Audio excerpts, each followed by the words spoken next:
It's Wrestlemania weekend. I have movie suggestions with Mike. So we are all about wrestling movies this weekend. So we're gonna first talk about Beyond the Mat. So Beyond the Mat is a cool documentary that takes a behind the door look of wrestling. It features some of WWE behind closed doors. Vince McMahon talking to a guy a wrestler named Droz, who he wanted him to become puke.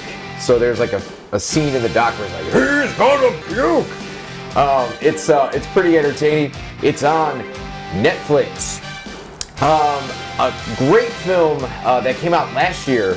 It's called Fighting with My Family. It's about the WWE superstar Paige and her rise to stardom.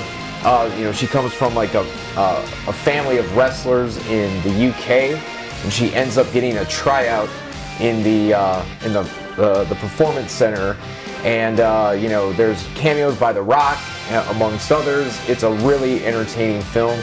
You can catch that on Hulu.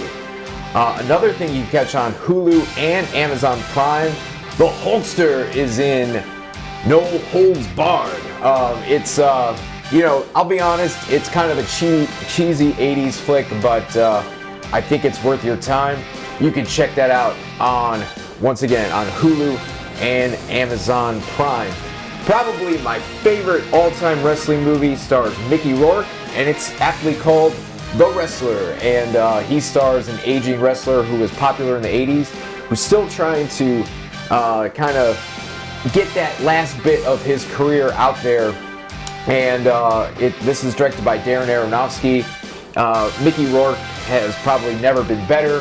Marissa Tomei is great in the film.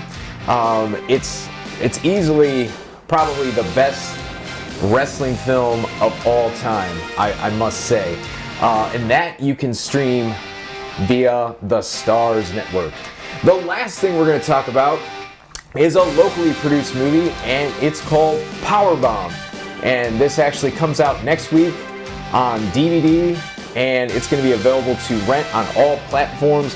This is a really cool story about a wrestler who he's in the indie circuit, and he's getting ready to hang up his boots, but his number one fan is not ready for him to stop. So he kidnaps him, and the movie goes from there. I don't want to spoil too much more, but it is directed by Zach Showalter and BJ Colangelo, and it was made right here in Cleveland. I highly suggest it. It's really cool, and I hope everybody enjoys WrestleMania 36 this weekend. I will see you on Monday.